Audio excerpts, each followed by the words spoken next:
Hello friend, मैं दिनेश कुमार आप सबको स्वागत करता हूं ईशान स्टडी ग्रुप के यूट्यूब चैनल पर। और आज हम पढ़ेंगे जो टॉपिक एक बहुत ही महत्वपूर्ण चैप्टर सौर मंडल के बारे में। सौर मंडल से पढ़ने से पहले सबसे पहले इसकी परिभाषा, सौर मंडल होता क्या है। सूर्य के चारों तरफ चक्कर लगाने में ग्रह और ग्रहों को चारों तरफ चक्कर लगाने में उपग्रह, क्षुद्र ग्रह, धूमकेतु, उल्कापिंड आदि के सम्मिलित स्वरूप को हम सौर मंडल कहते हैं। तो सौर मंडल पढ़ने से पहले इसकी परिभाषा जानना बहुत जरूरी है। कई बार एग्जाम में तो परिभाषा से भी प्रश्न पूछ दिए जाते हैं।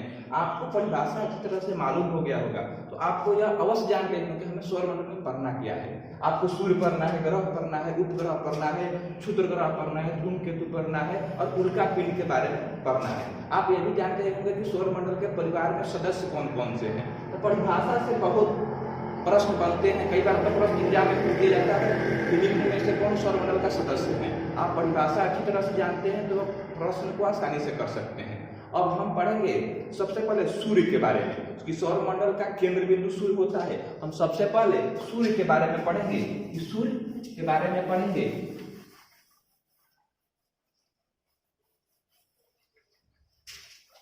सूर्य के बारे में पढ़ेंगे।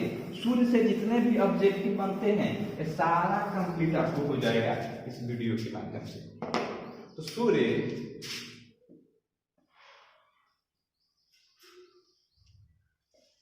सौर मंडल का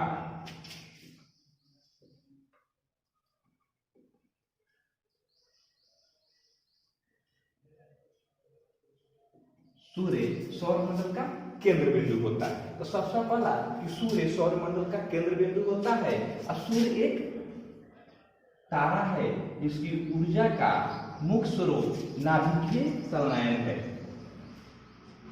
नाभिकीय संलयन है। तो सबसे पहले सूर्य सौर मंडल का केंद्र बिंदु है। सूर्य एक तारा है जिसकी ऊर्जा का मुख्य स्रोत नाभिकीय संलयन है। आखिर नाभिकीय संलयन में होता क्या है कि हाइड्रोजन के दो अणु आपस में मिलकर हीलियम का निर्माण करते हैं और ऊर्जा को मुक्त करते हैं। तो इसमें हाइड्रोजन के दो अणु आपस में मिलकर हीलियम का निर्माण करते हैं और ऊर्जा को मुक्त करते हैं। यही नाभिकीय अभिक्रिया में होता है। तो सूर्य के बारे में, और सूर्य में मुख्यतः दो प्रकार की गैसें पाई जाती है। सूर्य में मुख्यतः दो प्रकार की गैसें पाई जाती है और इसमें सबसे अधिक हाइड्रोजन जिसकी मात्रा 71%। उसके बाद हीलियम आता है। हीलियम इसकी मात्रा 26.5% और अन्य गैसों की मात्रा 2.5%। तो सबसे पहले इस सूर्य में मुख्यतः दो गैसें पाई जाती है, हाइड्रोजन और हीलियम। हाइड्रोजन की मात्रा सबसे अधिक 71% होता है और हीलियम की मात्रा सबसे 26.5% और अन्य गैसों की मात्रा 2.5 होता है। तो सूर्य से हमें प्रकाश कैसे प्राप्त होता है? ये जो हाइड्रोजन है या हीलियम है बदलता है, जिससे हमें सूर्य से प्रकाश की प्राप्ति होती है। और जिस दिन यह हाइड्रोजन पूरी तरह से अगर हीलियम में बदल जाएगा, सूर्य उसी दिन नष्ट हो जाएगा। सूर्य की अनुमानित आयु समाप्त हो जाएगी। वैज्ञानिकों द्वारा बताया गया है कि सूर्य की अनुमानित आयु 5 मिलियन वर्ष।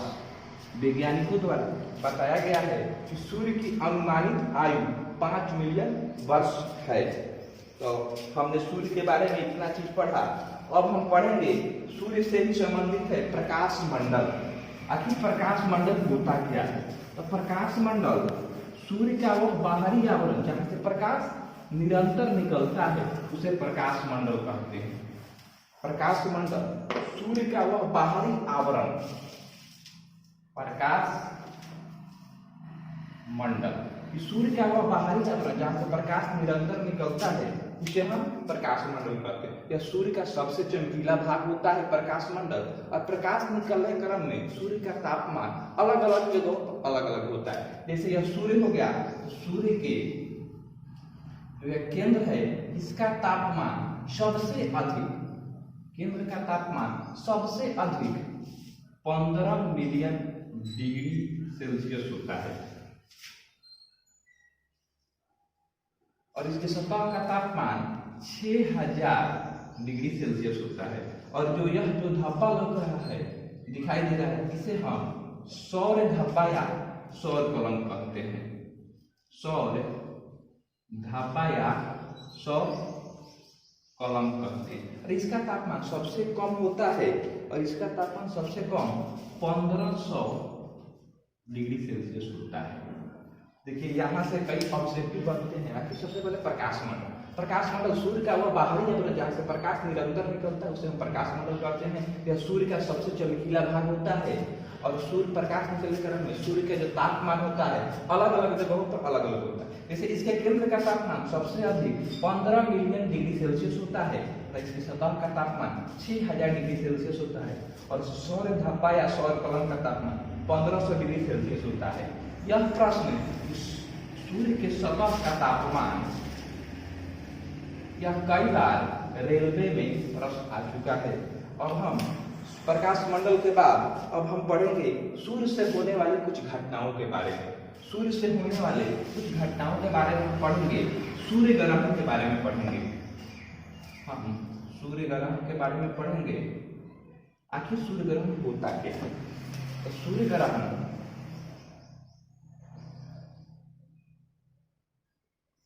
पृथ्वी चंद्रमा सूर्य ग्रहण, यह चंद्रमा हो गया। सूर्य ग्रहण होता क्या है? तो सूर्य ग्रहण जब सूर्य और पृथ्वी के बीच चंद्रमा आ जाता है तो इस स्थिति से हम सूर्य ग्रहण कहते हैं। जब सूर्य और पृथ्वी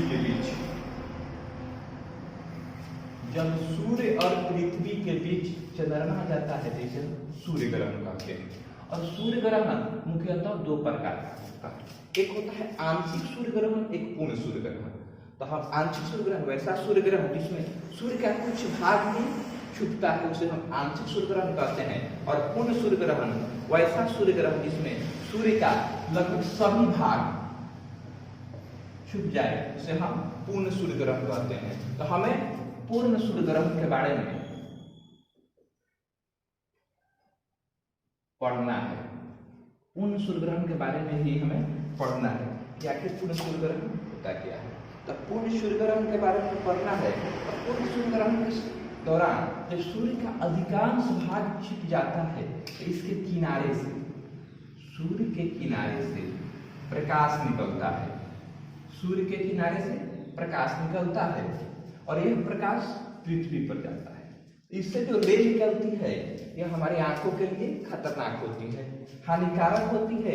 इसीलिए कहा जाता है कि सूर्य ग्रहण के समय सूर्य को सीधी आंखों से या नंगी आंखों से नहीं देखना चाहिए। आप इसे किसी न किसी उपकरण की सहायता से देख सकते हैं या जल में देख सकते हैं। ये इससे जो रे निकलती है यह हमारी आंखों के लिए हानिकारक होती है। और पूर्ण सूर्य ग्रहण के समय जो सूर्य का अधिकांश भाग छुप जाता है इसके किनारे से जो प्रकाश निकलता है यह किनारे वाले भाग को कोरोना या किरीट कहते हैं। कोरोना या किरीट कहते हैं। इसके बाहरी भाग को कोरोना या किरीट कहते हैं। और पूर्ण सूर्य ग्रहण के समय सूर्य से जो किनारे वाला भाग होता है यह रिंग के आकार की दिखाई देता है। इसे कोरोना या किनारा भाग को कोरोना या किरीट कहते हैं और इसकी आकृति लगभग रिंग के आकार की हो जाती है। रिंग के आकार की हो जाती है। और एक और प्रश्न कई बार पूछा जाता है कि डायमंड रिंग की घटना,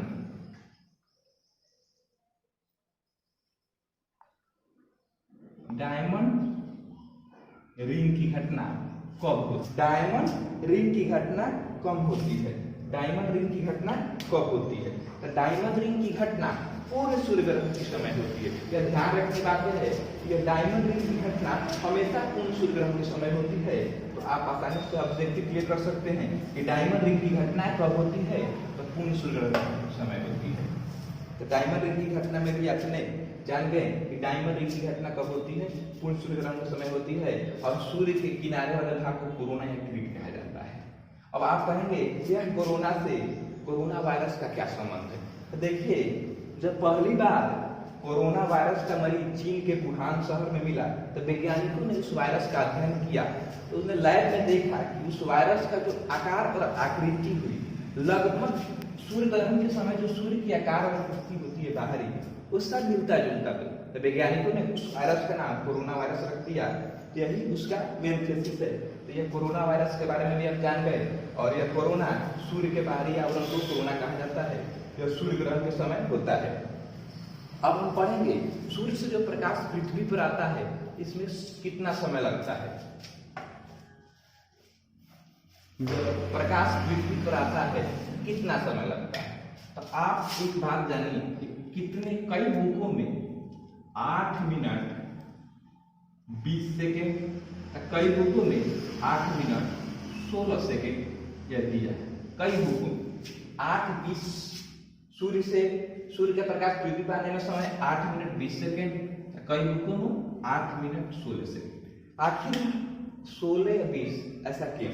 देखिए, जब पृथ्वी है सूर्य की चक्कर लगाती है और चक्कर लगाने के दौरान इसकी सूर्य से दूरी जो है घटती बढ़ती रहती है। इसी कारण यह कभी 16 कभी 20, इसी कारण इसका समय भिन्न भिन्न है।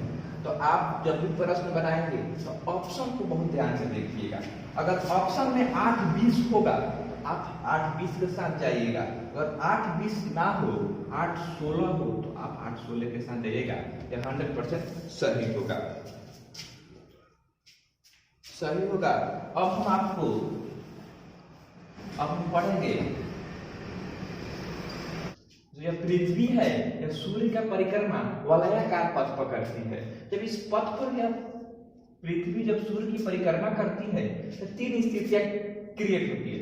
एक तो जो सूर्य और पृथ्वी के बीच की अधिकतम दूरी, जब पृथ्वी और सूर्य के बीच की अधिकतम दूरी होती है लगभग 15.21 करोड़ किलोमीटर होता है। और सूर्य और पृथ्वी के बीच की औसत दूरी लगभग 14,97,95,900 किलोमीटर होता है। इस औसत दूरी को एक अन्य नाम से जाना जाता है, एक खगोलीय दूरी। तो कई बार पूछ दिया जाता है कि एक खगोलीय दूरी क्या होता है, तो उसे औसत दूरी को ही एक खगोलीय दूरी कहते हैं। और इसका मान 14,97,95,900 किलोमीटर होता है। और एक और स्थिति होती है सूर्य और पृथ्वी के बीच की न्यूनतम दूरी। सूर्य और पृथ्वी के बीच की न्यूनतम दूरी 1470 किलोमीटर होती है। और इस न्यूनतम दूरी को ऑफशोर कहा जाता है। और अधिकतम दूरी को न्यूनतम दूरी को ऑफशोर कहा जाता है और अधिकतम दूरी को ऑफशोर कहा जाता है। और यह ऑफशोर की घटना 4 जुलाई को होती है, जब सूर्य और पृथ्वी के बीच की अधिकतम दूरी होती है जिसे हम ऑफशोर पाते हैं। और यह घटना 4 जुलाई को घटित होती है। और सूर्य और पृथ्वी के बीच की न्यूनतम दूरी को ऑफशोर कहा जाता है और यह घटना 3 जनवरी को होती है। यह बहुत महत्वपूर्ण है, इससे कई ऑब्जेक्टिव बनते हैं। एक पूछेगा कि औसत दूरी को एक अन्य किस नाम से जाना जाता है, तो एक खगोलीय दूरी का मान कितना होता है। और अधिकतम सूर्य और पृथ्वी के बीच की अधिकतम दूरी को ऑफशोर कहा जाता है और यह 4 जुलाई को घटित होती है। इसे याद करने का सबसे आसान तरीका उप मतलब होता है छोटा, जैसे उप प्रधानमंत्री, उप मुख्यमंत्री। उप मतलब छोटा, तो उपसौर की घटना जब सूर्य और पृथ्वी के बीच की न्यूनतम दूरी को अपसौर कहलाती है। यह 3 जनवरी को घटित होती है। अप मतलब होता है अप मतलब अधिकतम दूरी मतलब ऑफशोर की घटना 4 जुलाई को घटित होती है। तो बहुत बहुत धन्यवाद आपको वीडियो देखने के लिए। और नेक्स्ट वीडियो हम ग्रहों के बारे में नेक्स्ट क्लास में बनाएंगे। बहुत बहुत धन्यवाद। और आप ईशान स्टडी ग्रुप को चैनल को सब्सक्राइब करें, शेयर करें और दोस्तों के साथ शेयर करें ताकि यह चैनल परिवार आगे बढ़े। इसलिए बहुत बहुत धन्यवाद।